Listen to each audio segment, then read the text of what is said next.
Cystic fibrosis, commonly referred to as CF, is the most common genetic disease in people with Northern European ancestry, affecting 1 in about 3,000 live births. The highest CF prevalence can be found in Ireland, with 1 in about 1,400 births. In other countries, however, the prevalence is much smaller.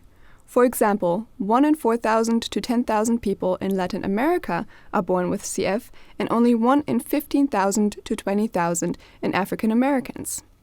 Even less people of Asian descent are affected. The CF prevalence of people of African or Middle Eastern descent is not known. CF is an autosomal recessive disorder, which means both parents must carry the mutated gene and pass it on for their child to develop the disease.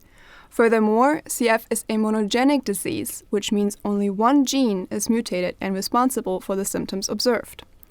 Although this may sound pretty straightforward, the fact that the protein encoded by the affected gene is present in multiple organs results in a plethora of symptoms that make it very complicated to fully understand and adequately treat the disease. Most commonly affected organs in cystic fibrosis are the lungs, pancreas, sweat glands, and gastrointestinal tract. But other organs, like the reproductive organs and bones, can be affected as well.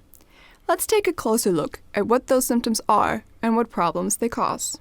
CF-related deaths are most often due to lung-associated symptoms. Those can be small airway obstructions, severe or chronic infections, or progressive respiratory impairment. Patients with CF produce a lot of highly viscous or sticky mucus that can't be as easily cleared from the lungs as the normal mucus. This makes breathing hard and creates an environment that favors the growth of pathogens. That's why many CF patients suffer from constant lung infections and often take long-term antibiotics. Similarly to the lungs, CF results in highly viscous or sticky secretions of the pancreas that result in destruction of the gland by the time of birth in 85% of patients. This means those patients suffer from pancreatic insufficiency, which leads to malnutrition because important digestional proteins can't be secreted. Oftentimes, islet cells located in the pancreas are also damaged, leading to the development of CF-related diabetes. One characteristic of patients with CF is that they produce extremely salty sweat. There is a Spanish folklore from the 17th century that says a cursed child that tastes salty when kissed must soon die. It is believed that this is one of the first direct references to cystic fibrosis. Nowadays, sweat tests are a common way to diagnose CF in babies and children. The production of salty sweat is not necessarily life-threatening, but it does cause trouble with heat regulation.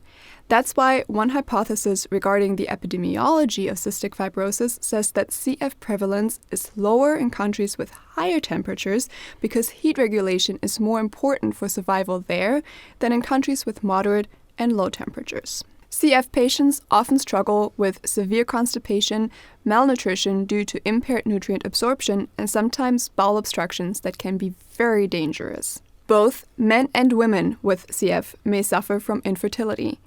In men, that's mostly due to missing vas deferens, which are tubes that transport sperm from the testicles to the ejaculatory ducts.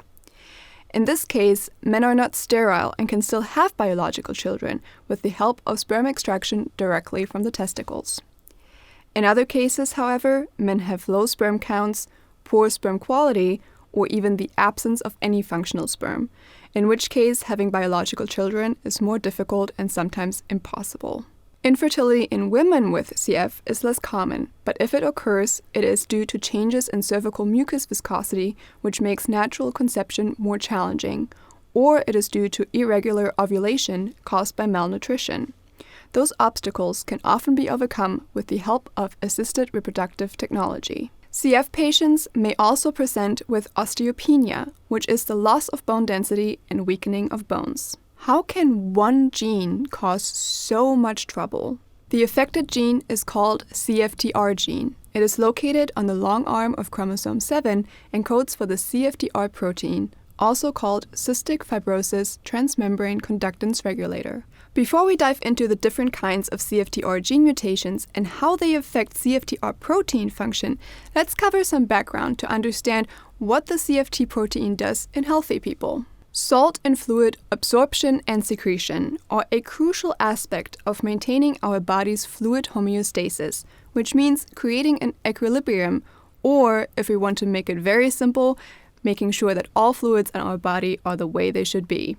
CFTR is a protein located in the cell membrane and functions as an anion transporter. In the lung, CFTR channels negatively charged chloride ions from inside the cells into the adjacent airways. CFTR is one of many ion channels that all work together like instruments in a symphony. In a concert, if one instrument doesn't work, the whole piece sounds wrong. The same is true for ion channels. If one doesn't work, the whole system gets out of balance and it has detrimental consequences. In the case of CF, a non-functional CFTR protein leads to less anion and water secretion, while cation and water absorption stay unchanged. This explains the thick mucus that CF patients produce in their lungs and have trouble clearing out. Similarly, in pancreas and gastrointestinal tract, the ion and water imbalance is the reason for highly viscous secretions and constipation. Currently, more than 2,000 variants of the CFTR gene are known, although not all of them cause CF. The most common mutation is delta F508.